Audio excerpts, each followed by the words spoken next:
In order for you to heal yourself, you have to reprogram your subconscious mind. Welcome or welcome back. It's your favorite mental health specialist, High Guidance, and this is part two. My camera got cut off, you guys. I am so sorry because it was getting really good and I was literally almost done. So if you haven't seen part one, check it out. I will put it somewhere here on the screen or in the description, right? Okay. And if you're new here, welcome or welcome back. It's your favorite mental health specialist, High Guidance. So before I continue with the previous video, I'm just going to reiterate the following recommendations and steps that we talked about previously. So the first thing you have to do in order for you to reprogram your subconscious mind and change the way you think is to make the commitment and decision to do so. That's the first thing, okay? I talked about that in part one. The second thing you do once you make the choice that this is what you want to do is understand how it's going to impact you. So understand the consequences and the responsibilities that is required of you in order for you to let go of any limitations or blockages that you were experiencing and that no longer resonate with you. The third thing was expressing vulnerability, communicating, and having those uncomfortable and difficult conversations about your feelings and stop suppressing them and articulating and communicating and grieving and going through withdrawals about how your past trauma and abuse, psychologically, emotionally, poverty, the triggers that you've experienced affected you and made you feel.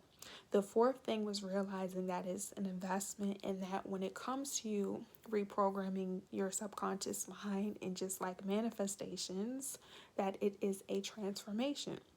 So as you are deciding to let go of certain people, places, and things, it is very time consuming. There's no right or wrong way to do so. So once again, take what resonates and leave the rest.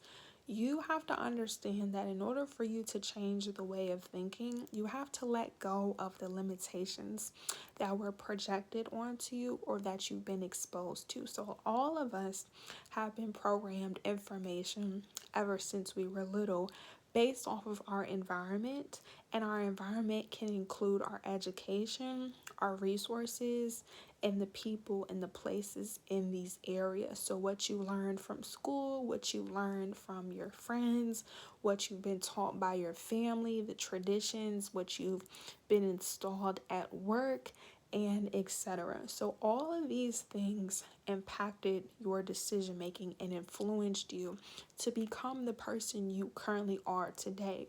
But just because you've been influenced previously by these certain people, places, and things doesn't mean that you are going to continue to resonate with these things because maybe you don't want to or that it's for you. So just because you were taught certain information doesn't mean that you have to continue applying that if it's not allowing you to grow, if it's not allowing you to expand, if it's limiting you in any way, if it does not allow you to be you. And you being you is doing and liking things that make sense to you and making you happy, that uplifts you, that inspires you, that motivates you, that pours into you, and that raises your frequency. In order for you to evolve, you have to not be attached to certain people, places, and things that take away from you or that do not accept you. Just because people accept you doesn't mean that they're going to agree with everything that you do and what you believe, but they're choosing to work with you. They're choosing to invest into you and accept you and not control you.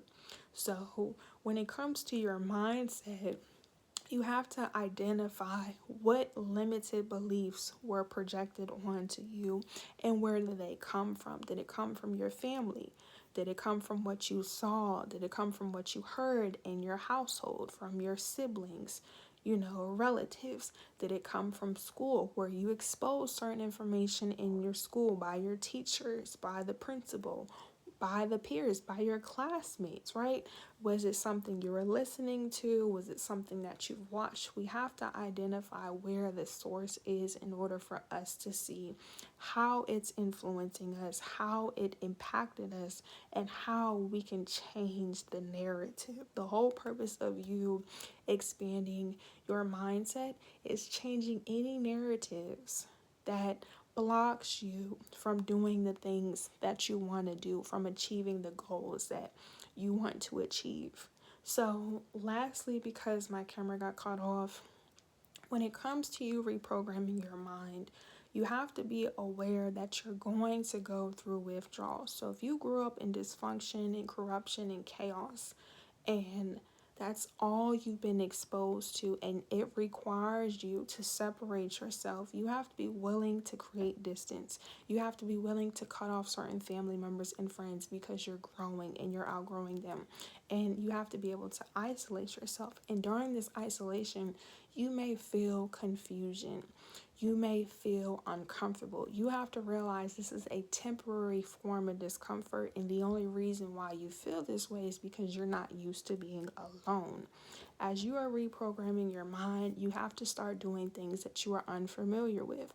You don't have to be afraid, and if you are afraid in the beginning, once you learn to understand why you're doing these necessary actions, you will no longer feel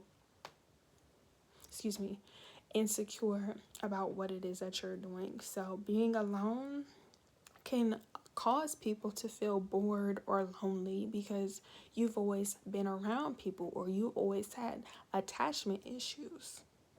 In this time of your isolation, just because you feel lonely and bored, you can't go back to the things that you're separating yourself from. So you have to be able to go through these moments of adversities, as people like to say, or the trials and tribulations. You have to endure the temporary discomfort, as well as emotionally. If you were suppressing your feelings and you never were taught how to have emotional intelligence or express how you feel, you're going to have these uncomfortable conversations. So that's going to cause you to talk about the times maybe you were touched on inappropriately by family members or friends when you were little. It's going to cause you to talk about the times